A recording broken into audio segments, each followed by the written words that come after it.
राहुल गांधी के जाल में क्या वाकई में पूरी तरह से मोदी सरकार फंस चुकी है? मंत्री एक दो नहीं बल्कि 6 मंत्री इस वक्त राहुल गांधी के एक दांव पर चित होते हुए दिखाई दे रहे हैं।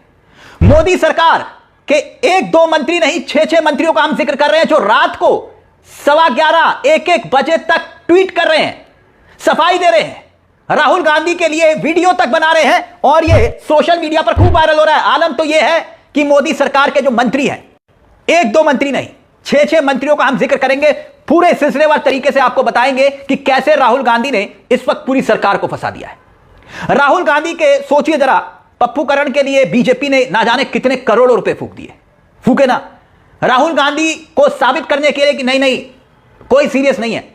12 सालों में देश की होनहार मीडिया ने क्या किया, राहुल गांधी के खिलाफ ऐसा माहौल तैयार किया, लेकिन वही राहुल गांधी इस वक्त बीजेपी को ऐसा छका रहे हैं कि पूछिए मत। राहुल गांधी मोदी सरकार के मंत्री लाइन लगाकर रात को उठकर अपनी नींद खराब करके 1 बजे तक वीडियो शेयर कर रहे हैं। 2 उदाहरण देता हूं और फिर उन तमाम मंत्रियों का जिक्र करूंगा। पहला उदाहरण पीयूष गोयल का, देखिए पीयूष गोयल रात को 11:15 बजे।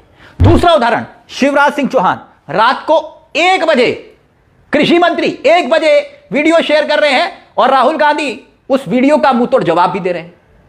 पहले जरा 2 बयान सुनिए पीयूष गोयल और राहुल गांधी का, और फिर उसके बाद सिलसिलेवार तरीके से 15 दिनों के भीतर राहुल गांधी ने कैसे पूरी सरकार को घेर लिया, सदन के भीतर सदन के बाहर।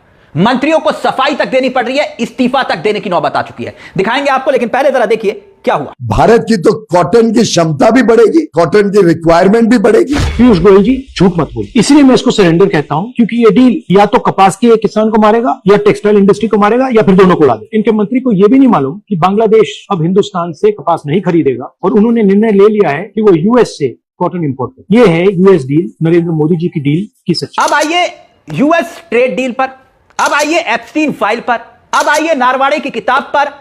यानी कि राहुल गांधी सिर्फ एजेंडा सेट करते रहे और मोदी सरकार बैकफुट पर आती गई। यानी राहुल गांधी एजेंडा सेट कर रहे थे और पूरी सरकार उसमें सफाई देती रही। पहली बार ऐसा हो रहा था कि राहुल गांधी ने जो जो एजेंडे सेट किए मोदी सरकार पर वो हावी होते गए, और कैसे हावी होते गए उसे समझिएगा सिलसिलेवार तरीके से। राहुल गांधी ने शुरुआत की अपने भाषण से, यानी मैं आपको वो टाइमलाइन याद दिला रहा हूं कि भाषण से सिलसिला शुरू हुआ। राहुल गांधी ने सदन में खड़े होकर भाषण में सबसे पहले क्या जिक्र किया, पूर्व सेना प्रमुख जनरल नारवाड़े की किताब का, अप्रकाशित किताब 4 स्टार्स ऑफ ए डेस्टिनी।